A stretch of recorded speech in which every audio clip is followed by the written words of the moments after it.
네, 안녕하십니까. 박국자입니다. 제가 이번 기획 발표에서 맡은 주제는 시장 형태 더의 쟁점과 전망입니다. 발표문을 발표문이 너무 늦어지는 바람에 자료집에 넣지 못하고 별지를 준비하게 되었습니다. 발표문을 읽어가면서 발표를 진행하도록 하겠습니다. 이 글은 통치적 관점에서 시장 형태 더에 대한 기존의 연구 성과들을 쟁점을 위주로 살펴보고자 한 것입니다. 더에 대한 논의가 후기 중세국어에 치우쳐져 있기 때문에 후기 중세국어를 중심으로 한 연구는 물론이고 15세기 이전의 차자 자료와 후기 이후 현대국어의 자료를 다룬 문제들까지 포함하는 다름으로써 현대국어에 대한 논의를 제외한 국어사 분야에서 이루어진 더에 대한 연구 전반을 살펴보고자 하였습니다. 그런데 뒤에 이제 발표를 들으시면 아시겠지만 이런 소개 목적을 많이 달성을 못한 상태이고요. 지금 그리고 이제 좀 15세기 이후의 변화에서 좀 다루었어야 하는 근대국어의 부분에 대한 내용도 지금 거의 실지 못한 상태에 있습니다. 추후에 지속적으로 좀 보완을 해나가도록 하겠습니다. 그래야 물론 다투어 내용을 중심으로 하겠지만 앞으로 다투어봐야 할 것을 일부 포함하기도 하였습니다. 첫 번째는 한글 창제 이전의 차자표기 자료에서 더는 어떤 모습으로 나타났는가와 관련된 내용을 좀 살펴보고자 하는데요. 한글 창제 이전의 차자표기 자료에서의 더에 대한 연구는 몇 가지 쟁점으로 나눠볼 수 있습니다. 첫 번째는 고대국어 자료에서 더 관련 차자표기자가 어떤 것들이 존재했는가와 관련된 것이고, 두 번째는 자투 성격구별 자료에서 더가 존재하는가, 더의 존재가 확인이 되는가와 관련된 것. 그 다음에 세 번째는 더 관련 차자표기로 그간의 논의에서 좀 언급이 되어왔던 같을 여자라든지 그 다와 같은 것들은 다를 표기한 것인가 혹은 더를 표기한 것인가와 관련된 것들입니다. 이에 대해서 차례대로 살펴보면 아래와 같습니다. 첫 번째 고대국어 더 관련 차자표기자와 관련된 것을 정리해보면 아래 표와 같은데요. 표를 보시면 아시겠지만 연구자료들마다 공통적으로 제시하고 있는 차자가 있는 반면에 출입도 많은 상태입니다. 그래서 고대국어를 대상으로 한 대부분의 연구에서 공통적으로 후기 중세국어의 선언말 어미 더에 대응되는 것으로 파악한 것은 이제 아래 1번의 그 향가의 예를 제시한 같을 여자로 쓰는 그 차자입니다. 이 차자는 그 고려시대의 일부 자료에서도 더에 대응되는 형태로 보고된 바가 있습니다.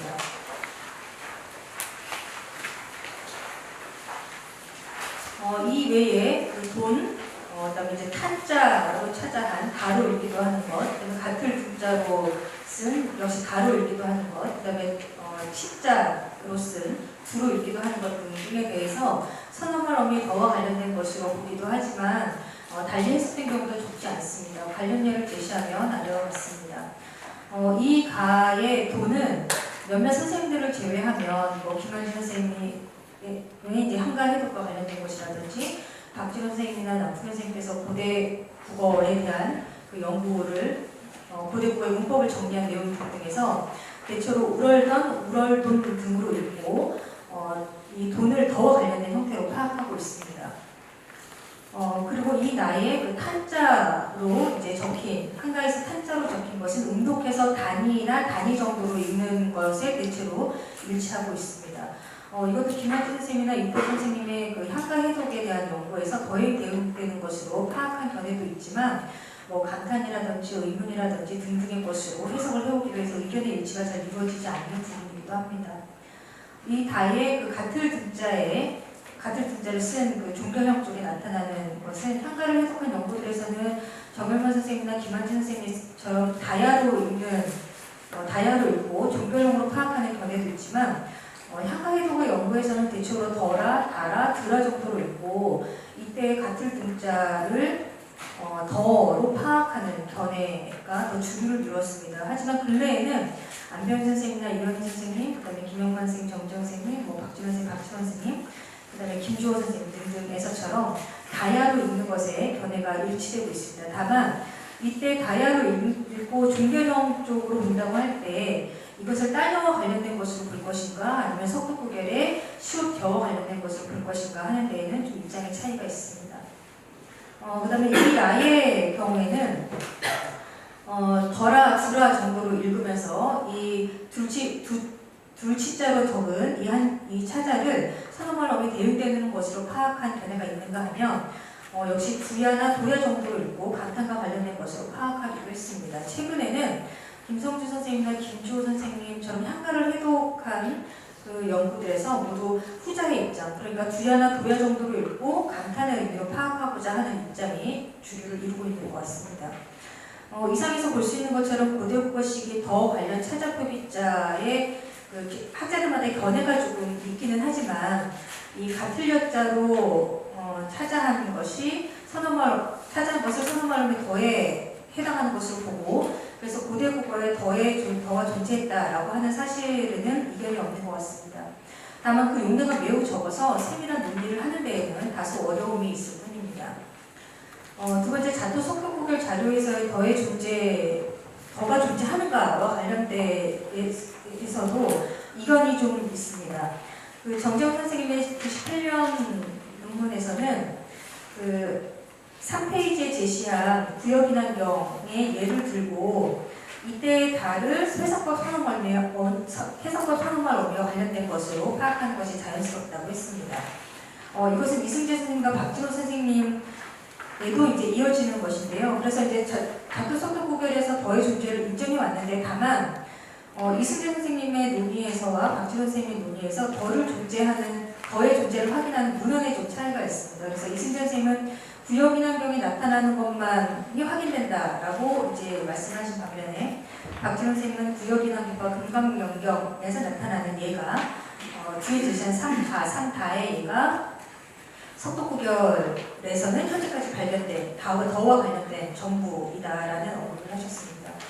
그런데 반면 김영훈 선생님의 1999년 그 구역인환경에 대한 논문에서는 더에 대응될 만한 문헌태가 없다라는 지적을 하셨고 이것이 2000년의 논문에까지 이어져서 회상법으로서의 더는 석도구별 자료에서 아직 확인이 되지 않았으며 14세기 현재까지는 14세기 초 자료인 법망 영도구별 자료입니다.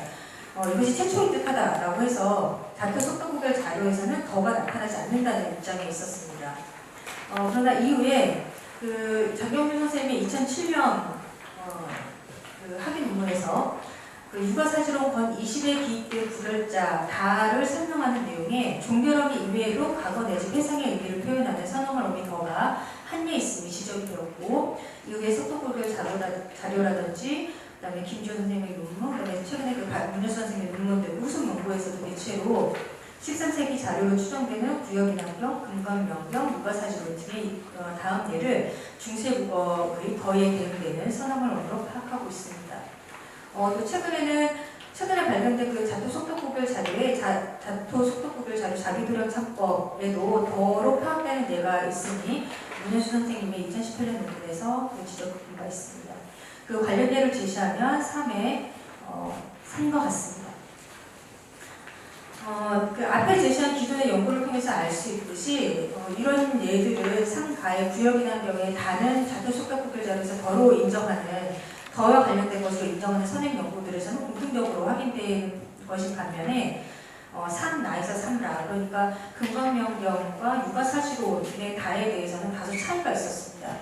정경 선생님이나 남경 선생님의 논의에서는 이 아니 하있다 혼으로 읽으셔서 하있다 띄고 혼으로 해서 이 다를 종결어미로 파악을 하셨었습니다. 이러한 견해가 조은주 선생님의 2002년 논문에도 이어져서 현대어역을 못하였었구나 하는 으로 해석하기도 했습니다.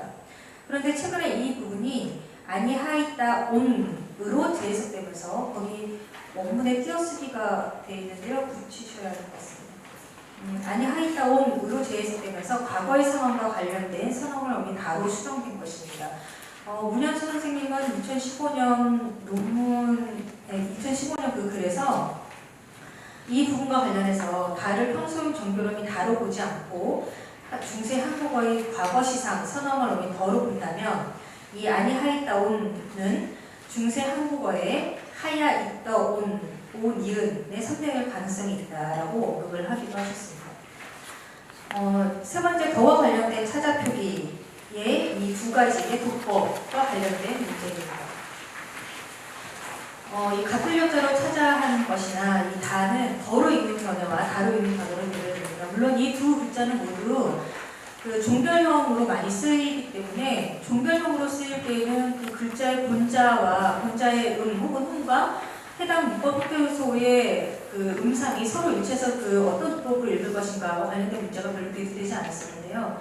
이것이 더와 관련된 형태라는 입장을 갖게 되면서 그와 같은 해석을 하게 되면서 더로 읽을 것인가 혹은 다로 읽을 것인가와 같은 견해가 대별되게 되었습니다. 이와 관련해서 실제로 기존 연구에서도 많이 고민이 있었던 흔적이 보입니다. 더로 읽는 견해는 주로 후기 중세국어 더와의 관련성을 중시한 것으로 보입니다. 김한태 선생님께서는 당시 언어를 복원하려고 해서 제시한 전사에서 모두 이 같을 여자를 더로 읽고 있음을 확인할 수 있고요. 이승재 선생님의 그 고려시대 이두에 대한 연구에서는 고려시대 이두 자료에 나타난 이 같을 여자를 설명하면서 근대의 자료집에 이 하다온으로 이 부분을 읽고 있지만 이때 그 다에 해당하는 것은 15세기의 다보다는 더에 대응시켜야 할 것 같다. 그래서 더나 던이나 더를 도금으로 하는 한자가 없기 때문에 던이나 더를 표기할 때 어쩔 수 없이 이 글자를 이용하게 되었으리라고 추측할 수 있다라는 견해를 보이셨습니다. 이러한 견해는 그 이두 자료에 대한 해석을 이제 제시하고 다시 되짚어본 98년의 논문에서도 마찬가지여서 그 같을 여자에 대해서 더라는 도금을 달고 이런 예가 한 번 나타나기는 하지만 한가에서도 이와 같이 더를 같을 여자로 하고 있다라는 언급을 하신 바 있습니다. 이와 같이 더로 읽는 입장은 그 한가를 해독해 온 다른 연구에서도 좀 찾아볼 수가 있는데요. 김성준 선생님께서 2011년에 고개회양가를 이제 해독한 부분에 보면 이때 같을 여자에 대해서 그 오와 분리되어 표기되어 있기 때문에 다보다는 더를 표기한 것을 볼 수 있다라고 하셨고 김주호 선생님도 이 글자를 더로 읽고 차자표기 자료에서 하나의 글자가 양성, 음성형을 동시에 표기하는 것은 흔하기 때문에 다음뿐만 아니라 더음까지도 나타날 수 있었다라는 설명을 덧붙였습니다. 이외에 그 육아사실원권 20의 역주를 제시한 부분에 그 장경 선생님과 이제 몇몇 선생님들이 하신 내용에서도 이 부분에 한글 전사를 더로 제시하고 있는 것을 확인할 수 있습니다. 이 가운데 이승재 선생님이나 김성준 선생님, 김주호 선생님의 그 논의에서는 한가나 이두에 나타나는 이 같을 여자가 후기 중세국어에서처럼 오가 결합한 화합형이 아니라는 점을 근거로 후기 중세국어의 다와 대응시킬 수 없다라고 하셨고요. 이러한 견해는 후기 중세국어와의 연속성을 중시했기 때문으로 보입니다. 김주호 선생님은 이와 관련된 논의에서 더로 읽는 것을 제안하면서도 한가에 나타난 이 같을 여자로 차지한 부분을 그대로 다로 파악하되 더 플러스 오의 결합으로 보고 오가 중복된 표기다라고 볼 가능성도 있다라고 하셨는데요. 이러한 견해는 본자의 그 훈이나 응을 중시하면서도 후기 중세국어 다와의 관련성을 고려한 그러니까 더로 읽는 견해와 다로 읽는 견해의 절충한 정도에 해당한다고 볼 수가 있습니다. 그러나 현가나 이두의 이 같을 여자로 표기한 부분이나 자토 속도구별의 이 다에 해당하는 그 선언말음이 다와 더와 관련된 용례가 모두 선언말음이 오를 가지고 있다고는 할 수 없습니다. 특히 현가의 디나시다온과 같은 디니다시온과 같은 것이라든지 혹은 뭐 이두 자료에 그 다시하는 뭐 이렇게 있는 부분에 이제 같을 여자, 그 다음에 구역인환경에 나오는 하닥이 살건다루의 다 같은 경우는 오 결합형이 아닌 단독형으로 보아야 합니다. 그래서 이와 같은 절충안을 생각한다면 같을 여자로 쓴 것이나 이런 다가 단독형의 더를 표기하기도 하고 동시에 더 플러스 오의 화합형의 다를 표기하기도 한 것으로 보아야 하기 때문에 이 부분에 대해서는 좀 더 검토가 필요할 것으로 보입니다. 반면 이들 차자를 다로 읽는 견해는 본자의 훈 혹은 음을 중시한 것으로 추정이 되는데요. 박주 선생님 98년 논문에서 이것을 다로 읽을 수 있다라는 이제 언급을 하셨고, 그다음에 장경수 선생님, 그다음에 황선익 선생님 등등의 논의에서 관련 덕법으로도 다로 제시하고 있습니다. 그다음에 조선전기 이두 자료의 연구인 그 오창민 선생님도 이두 자료에 나타난 같을 여자에 대해서 다로 읽고 중세국어의 과거 해상 선언말 어미 더를 표기한 것이다라고 이제 정리를 하셨습니다. 이 통치적 관점에서 더와 관련된 형태에 관한 관계도 좀 살펴볼 필요가 있는데요. 더의 형태 변화는 맥락에서 보면 더가 그대로 유지될 것이기 때문에 별 변화가 없는 것처럼 인식되기 쉽지만 실상은 그렇지 않습니다. 앞에서 살펴본 현관의 이두자료, 그 다음에 자토속도구별 자료에 이어서 13세기부터 나타나기 시작한 음도구별 자료에서는 중세국어의 더에 대응되는 형태가 드 혹은 다로 나타난다는 사실이 남태원 선생님의 87년 논문에서 이미 지적이 되었고 이미 널리 알려져 있는 사실입니다. 그리고 이들을 다 드와 다로 읽는 데에도 현대로서는 별다른 의견이 없습니다. 이 음도구별 자료에 나타난 이 드와 다의 존재로 인해서 15세기 국어에 나타나는 느지르 샤다의 르라든지 아니라샤 사이다의 라 같은 것이 이 13세기의 드, 다와 관련된 것이고 더에 대응되는 것이라는 사실이 더욱 확실해졌습니다. 그래서 15세기의 더와 관련된 형태는 더뿐만 아니라 다, 드도 존재했음을 알 수 있고요. 물론 다, 드는 15세기 단 두 개뿐이고 모두 더로 실현되어 있고 그래서 남편 선생님은 이것을 잔영이다라고 이제 언급을 하시기도 했습니다. 이후 근대국어 시기에 오면 더 관련 형태가 다시 다양한 양태로 나타나는데요. 바로 다나 드의 출현이 나타나면서부터 그렇습니다. 근대국어 시기의 더 관련 형태에 대해서는 더 이외에 다나 드가 18세기, 17세기부터 확인되고 더의 출현 빈도는 없지만 다나 드가 동일한 문헌에 동일한 환경에 나타나는 임의로 변동된다라는 언급이 주를 이루고 있습니다. 그리고 이 이외에 더 발전된 논의는 아직까지는 찾아보기가 좀 어렵습니다. 그러나 이는 공시적인 기술일 뿐이고 통시적인 관점에서 더의 형태와 관련된 연구는 매우 찾아보기 어렵습니다. 더의 형태와 관련된 통시적인 연구가 이와 같이 미흡한 것을 큰 맥락에서 보면 앞에서도 잠깐 언급했던 것처럼 더가 현대국어에 이르기까지 형태의 변화가 없었던 것으로 인식되어 있기 때문인 것입니다. 그렇지만 고대국어부터 존재했던 더의 관련 형태를 나열해보면 결국 간단한 문제가 아님을 알 수 있습니다. 15세기에 나타나는 다, 드에 대해서 남편 선생님은 고려시대 드의 잔영이라고 하였고 음독별 이런 내용은 음독별과 15세기 자료만 놓고 보면 타당한 언급입니다. 그러나 근대국어 시기에 다, 드가 15세기보다 더 빈번하게 나타나는 것까지 고려한다면 잔영이라는 언급에 그칠 수 없을 것으로 보입니다. 이거와 관련해서 주경미 선생님은 석사 논문에서 근대국어의 다, 드의 출현을 중세국어의 느지르 샤다의 르나 고려시대 음독구별의 드와 관련이 있을 가능성을 언급을 하기도 해서 주목할 필요가 있는데요. 그렇지만 고려시대 드가 어떤 과정을 겪어서 후기 중세국어에서는 더로 나타나고 근대국어에서는 다시 드로 그 모습을 보이게 되었는지 아직 명쾌한 설명을 할 수 없는 상황이나 그 형태는 현대국어까지 더의 이 형태로 존재하고 있다라는 기술뿐인 것이 좀 아쉽습니다.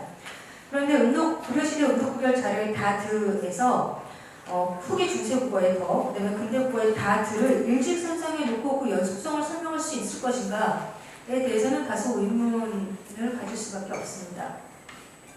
오히려 더 계열 형태와 다드 계열의 형태가 존재했을 가능성은 없는가라는 것을 또 생각해봐야 될지 모르겠습니다.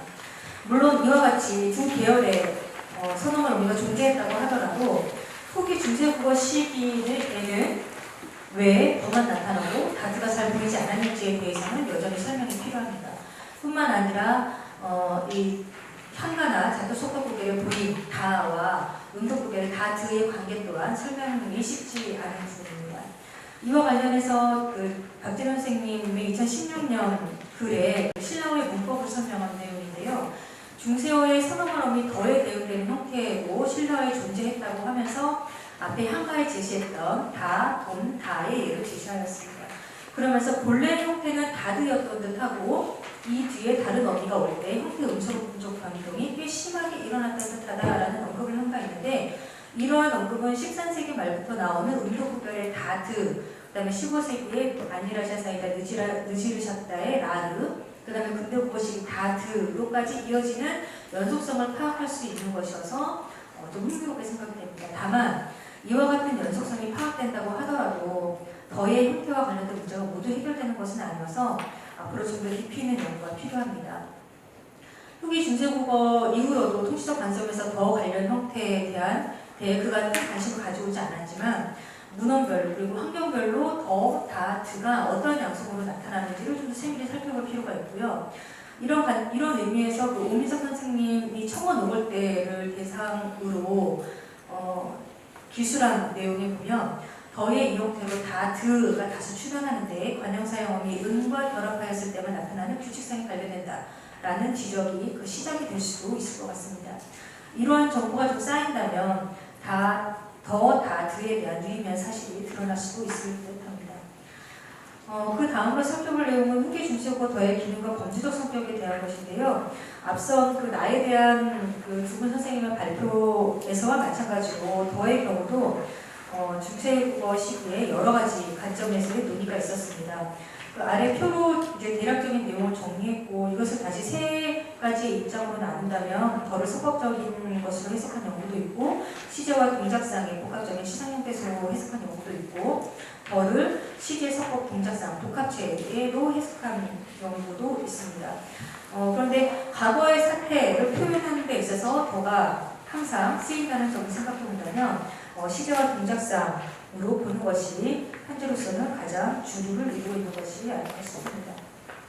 이 부분의 내용도 아주 간략하게 제가 그냥 언급만 했는데요. 추후에 다시 좀 보완을 하도록 하겠습니다. 그 다음에 근대국어 시기에 더와 관련해서 좀 흥미로운 내용은 더의 인칭제약이 성립했다는 내용입니다. 익히 알려져 있는 것처럼 더는 본래 1인칭 주어의 평서문이나 2인칭 주어의 의문문에도 실험될 수 있었습니다. 그러나 현대국어의 더는 이와 같은 환경에서는 실험되지 못하는 인칭제약이 있습니다. 현대국어의 더가 가지고 있는 인칭제약은 흔히 근대국어 시기에 성립한 것으로 파악하고 있는데 그 정확한 시기나 원인에 대해서는 다소 견해의 차이를 보이고 있습니다. 더의 인칭제약 성립을 통시적으로 연구한 논의는 최동주 선생님의 논의와 이정훈 선생님의 논의를 줄 수 있습니다. 최동주 선생님의 논의는 더의 인칭제약의 성립을 통시적으로 연구한 최초의 논의라고 볼 수 있고요. 이후 이재훈 선생님의 논의는 인칭제약과 관련해서 개혁입법까지의 과정을 세밀히 추적하고 있습니다. 더의 인칭제약 성립과 관련된 문제를 다시 몇 가지로 나누어 생각해 볼 수 있는데 첫째는 인칭제약의 시기 문제, 인칭제약의 성립과 관련된 시기 문제, 그 다음에 둘째는 인칭제약에 나타나는 원인에 대한 것, 셋째는 더의 인칭제약 성립이 가지고 있는 의미는 무엇인가와 관련된 것입니다.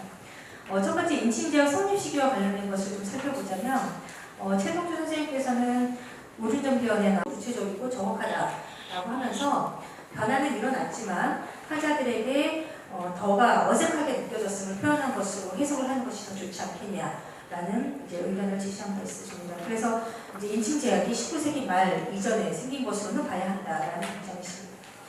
홍종전 선생님께서 2016년에 국어문법사라는 책에서는 저는 근대국어 말기에 1인칭 주어와 분기가 가능하다고 지적을 하고 계신 것으로 봐서 근대국어 이후에 성립된 것으로 보고 있는 듯하지만 구체적인 근거와 과정은 제시되어 있지 않습니다.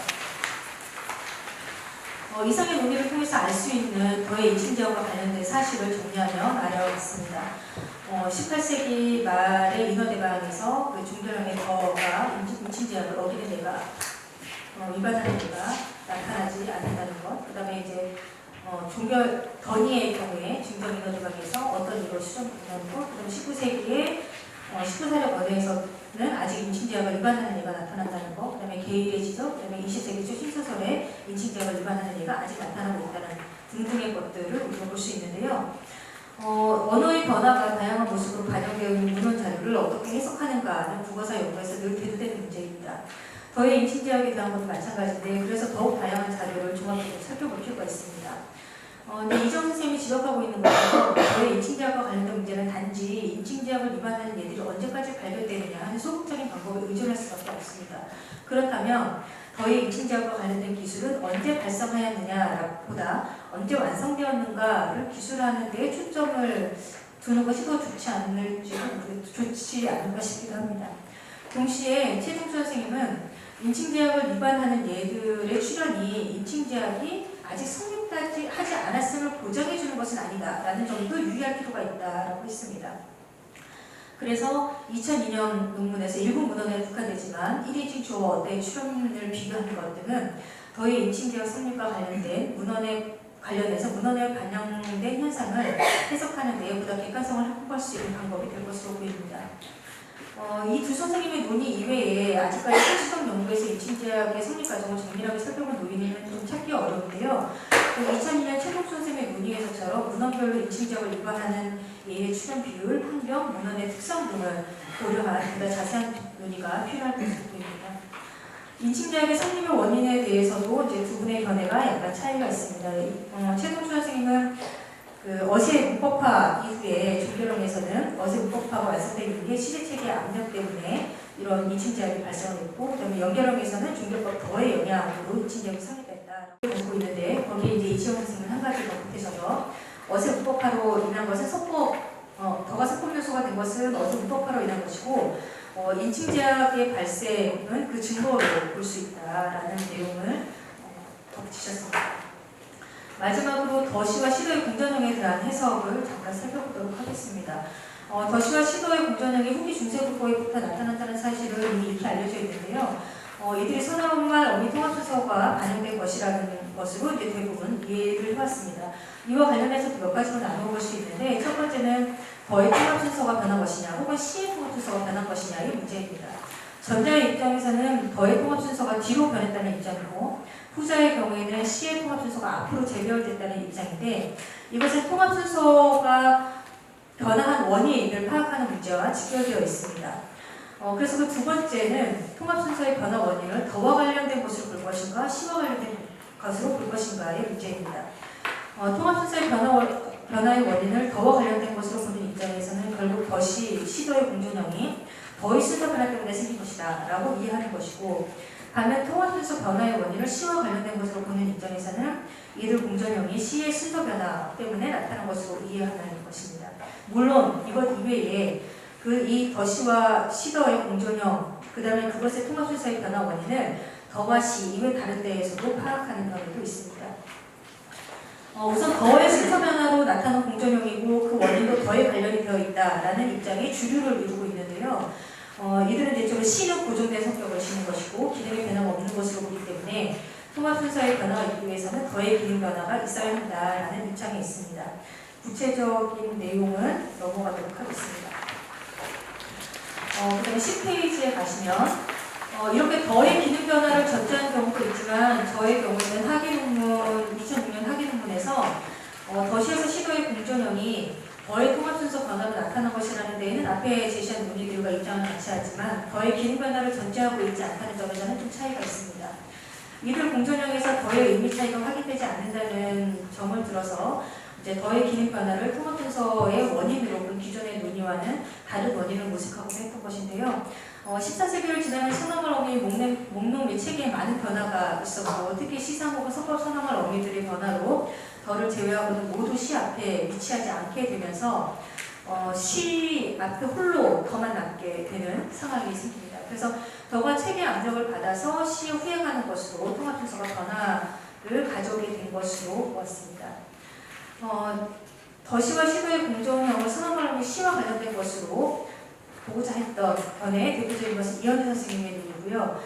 이러한 견해를 이지영 선생님에서도 이어지는데, 이지영 선생님에서는 거시나 시거 혹은 더시나 시더의 순서 변화에 1차 동의는 시의 이중적인 성격이다 라고 하면서 시는 주체를 높이는 기능뿐만 아니라 또 다른 기능도 가지고 있는 서나말 어미였기 때문에 이런 기능으로 인해 서나말 어미 시의 통합순서가 더나 더 뒤였다가 점차 주체의 높임의 서나말 어미로 확정되면서 시, 동사 어간에 좀 더 가까운 위치를 차지하게 된 것으로 짐작된다라고 하였습니다. 이정 선생님의 논의는 더시와 시도의 공전형이 시에 의한 것으로 보았을 뿐만 아니라 시가 더에 선행하는 것으로 재배열되었다라는 입장에 있습니다. 물론 이와 같은 논의에 대해서는 일찍이 이승우 선생님께서부터 이제 여러 비판이 좀 있었습니다. 시의 통합순서가 앞으로 이동했다고 보는 입장은 이현규 선생님의 논의에서도 찾아볼 수 있는데요. 이현규 선생님의 논의는 3의 변화와 관련된 것으로 보고 있습니다. 그런데 이것은 시기상의 문제가 있어서 좀 문제가 있는 것 같습니다. 세 번째는 후기 중세국어식이 더시를 어떻게 해석할 것인가의 문제입니다. 후기 중세국어의 더시가 역사적 잔영이라는 입장과 당시 일반적인 언어 현상이라는 입장으로 대별되는데, 더의 통합순서 변화가 15세기 이전 더의 성적인 대립을 붕괴하는 데 원인이 있다고 본 그 최동수 선생님의 논의에서는 더시의 형태가 비록 그것이 수적으로 우세하다고 하더라도 역사적 잔영으로 보는 것이 합리적이다 라고 하셨고, 이정 선생님은 그 원인을 다른 데서 파악을 하고 있지만 이 시기 문법체계 증반을 고려한다면 주체 느낌이 아닌 시가 나타난다는 것은 이전 시대의 잔영이라고 하는 것이 옳다라고 이제 보고 있습니다. 이와 관련해서 양종호 선생님의 논리도 한번 살펴볼 필요가 있는데요. 한글 자료의 더시, 거시는 주체구어 이전의 고정적 배열 순서를 반영하고 있는 화석이라고 할 수 있다라는 연구를 하신 바 있습니다. 그런데 이런 역사적 잔영이라는 앞선 논리들의 그 잔영이라는 말은 남풍현 선생님께서 드의 존재를 언급하면서 말했던 잔영과는 상당한 거리가 있어 보여서 이런 잔영이라는 표현으로 우리가 이해할 수 있는 현상인지에 대한 고민을 좀 하게 됩니다. 김영 선생님은 더시형이 15세기 당시에 형태 배열에 보수성을 지니고 있었다고 언급한 바 있습니다. 이영규 선생님과 저의 경우에는 더시가 일반적인 언어 현상이었다라고 이제 파악하고 있고요. 통합소재의 변화 시기와 관련된 것은 대체로 15세기 이전에 변화가 시작되었다는 입장이 주류를 이루지만 간혹 주경미 선생님처럼 그 근대 국어에 들어오면서 서열이 바뀌게 되었다라는 입장을 가지고 있는 경우도 있습니다. 제가 준비한 내용은 여기까지지만 이제 그 발표에서 오늘 담지는 못했지만 근대 국어 관련된 여러 가지 흥미로운 부분을 앞으로 과제로 좀